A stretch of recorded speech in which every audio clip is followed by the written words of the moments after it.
Hey everyone, welcome back to Beauty School Bobby. Today I'm here with one of my favorite TSV graduates. This is Abby Sutton.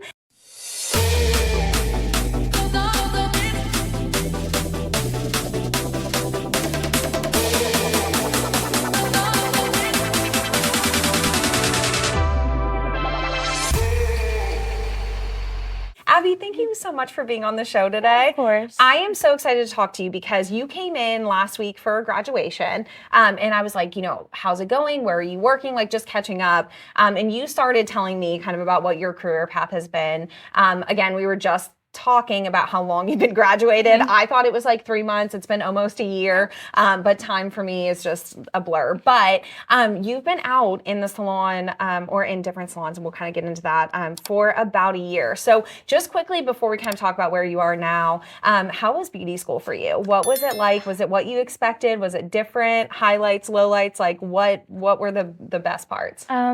Beauty school was tough, I will say, but I made it through. There were highs and lows. Some days were good, some were bad. I loved the hands-on aspect of it. Being in the classroom, not so much, because I've never really loved that, I guess. Loved being in the classroom? Yeah. Anything hands-on, I loved it. I definitely learned everything I needed to learn, I feel like. You will learn more once you graduate when you're actually in the salon and get into it. But being in school, the instructors here, the teachers were amazing. I learned a lot from them. And yeah. So overall good. Overall, it was good. I made a lot of new friendships as well, and they've carried on throughout the year, so that's been really nice as well. No, you brought hours from high school? I did. Yeah, okay. So how many hours did you bring? Do you remember? About 500 hours. Okay. So you had like a third of the program kind of like already done before you came in. So you kind of like knew what to expect a little bit. Mm-hmm. What is something that you wish you would have known before you started beauty school? Like something that you could prepare somebody else for?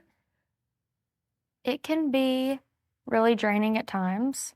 So just try to keep that momentum going. Try to just keep your head up all the time and don't let it bring you down. Yeah. I love that. Okay, so I want to talk about after graduation here. So you ended up leaving beauty school. How soon after you graduated, so you took your state boards, how soon were you working in a space? I started in August of last year. Okay, so tell me about where you were working at that time and what your situation was. So I was working in Seymour, Tennessee at a small salon, and it was kind of like a suite. It was me and one other girl there, and I loved it at first. I thought it's what I really wanted, and it can be great for some people, but I just realized for me, I need to be around more people, and so just being on my own was really tough at times, and being in a smaller area, it's kind of hard to build a clientele. Yeah. Unless you're really good at getting your name out there, and I've not always been the best about that. So, what was it that made you want to go that route? Like, when did you make the decision that you were going to go work there, and what was it about that seemed like the right path for you? So, a girl who did my hair for several years, she was on her own in a suite, and she didn't start out that way, but I just loved it. Every time I went, I was like, it's so cute. I love the look of things. So I thought I can decorate it how I want. It'll be super cute. And she seemed to love it, which she did, but I thought that's what I wanted to go right into, just to kind of do my own thing and not have to listen to anyone else or take after anyone else. Yeah. And so were you like in school when you made that decision? I was. Okay. Yes. So when you were exposed to different salons, on a commission level or whatever the structure of the salon was, were you kind of already like mind made up? I'm not going to listen. I already know what I'm going to do. What was that like for you while you were in school? Well, when we went on salon visits, I really was like headstrong.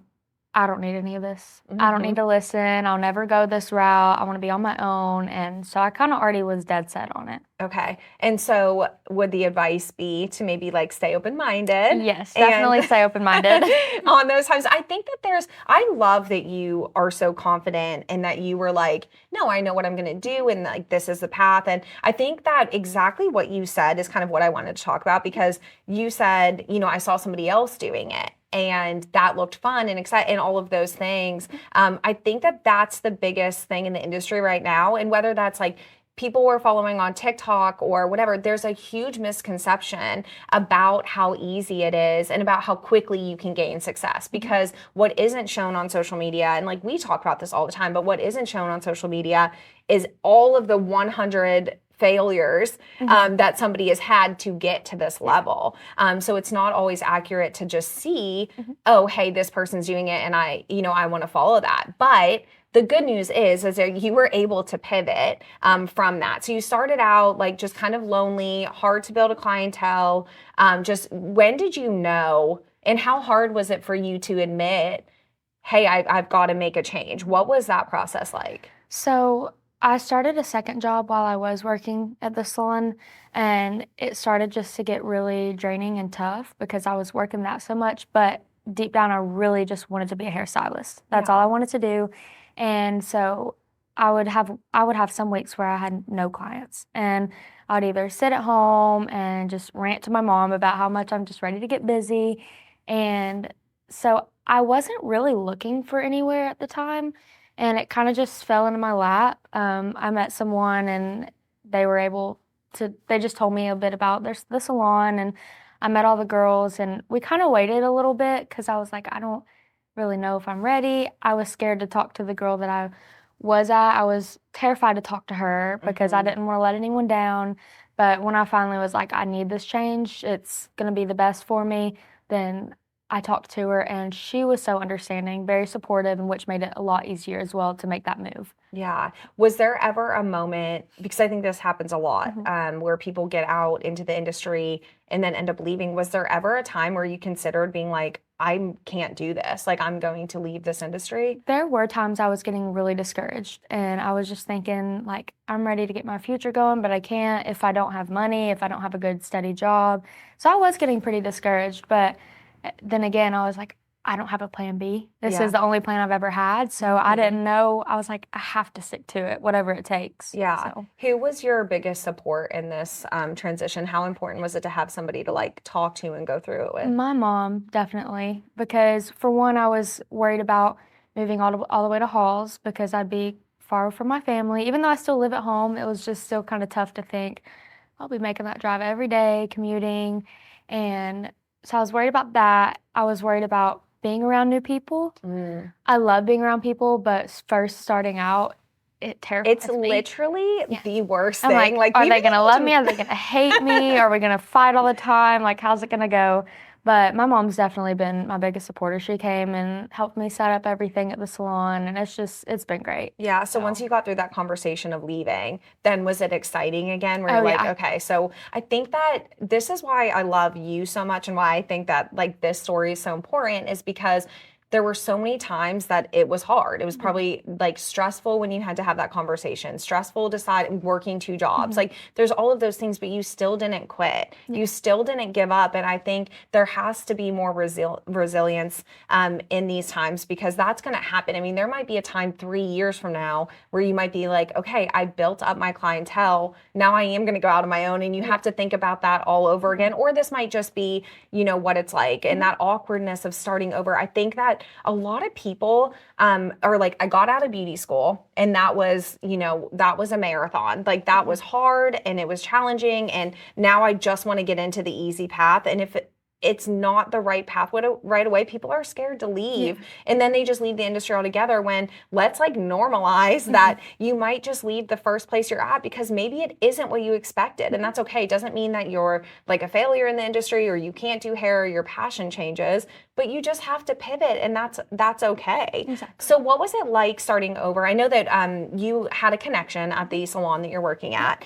And so how was it starting over? What was that like in the beginning? And talk about like, I guess, differences in clientele. So starting out, I still had a little bit of a clientele coming through, but still hadn't grown much. So I would assist with the girls there, and that gave me an open opportunity to meet all of their clients because they all have the same clients who come in all the time. And so when they come in, you're just like, hey, and so I got to meet a lot of those girls. They taught me a lot as well through me assisting with them, which was really nice because there's some stuff I'm like, I never would have thought of that. Right. And so working there like within 2 weeks, I had learned like 6 new things, Yeah. and which was really nice. And so once I started to get a little bit more of a clientele, anytime anyone would message the salon, they'd send it right to me to help me build my clientele. So that was really Awesome. nice as well. And I set some goals when I first started, and just a little over a month then I was able to set those goals. Yeah. And so I feel like just having the help with building clientele and just being around the girls gave me more of a drive as Yeah. well.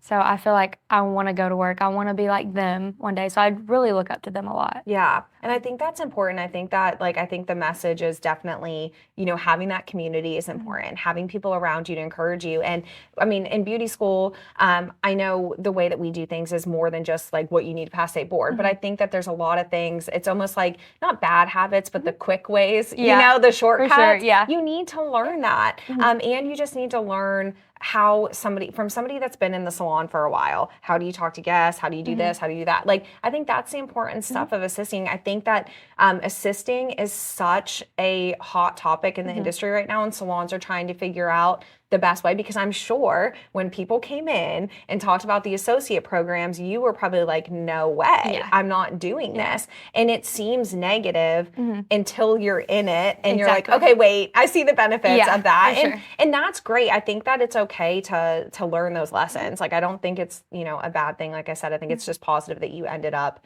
where you're supposed to be. So tell me about like clientele at this point. So I know you said you hit some goals that you set. Are you booked right now? Are people still able to get in? Like, how full are you? So what is goal for you? I have clients every week. I'm decently busy. I definitely still do have a lot of room to fill people in and get new clients.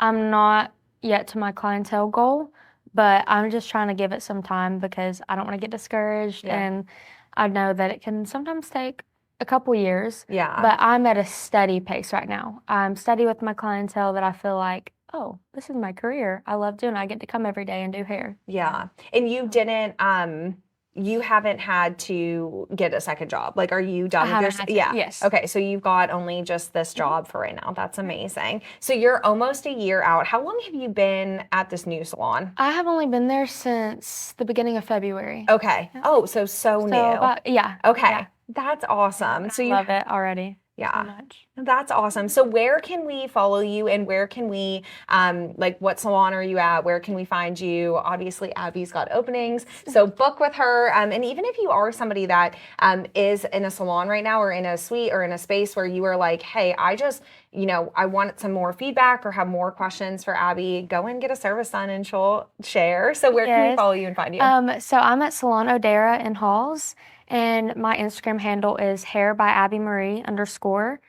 And that's pretty much it. Awesome. Well, thank you so much for sharing your story. Thank you for having me. Like I said, it's just such a different perspective. And I think if we can talk more about having to make changes, maybe some people will stay in the industry, even if, they get discouraged. I think people think sometimes, I don't know if this is your experience, but I think sometimes people think beauty school is the hard part. Yeah. And so once you get through that, you're like, my career is just going to take off from here. And so I'm so grateful that you shared your story. And I know you're going to be so successful wherever you end up. So I know wherever you end up, I just skipped over those words there. But I think that we'll definitely keep in touch and follow you further. Maybe in a couple of years, we'll do another episode about where you are. So thank you so much for being here. Of course, thank you. Thank you all for watching. Make sure that you follow Beauty School Bobby on Instagram. Make sure you like and subscribe. Leave us a 5-star review wherever you're listening. And we'll see you next time.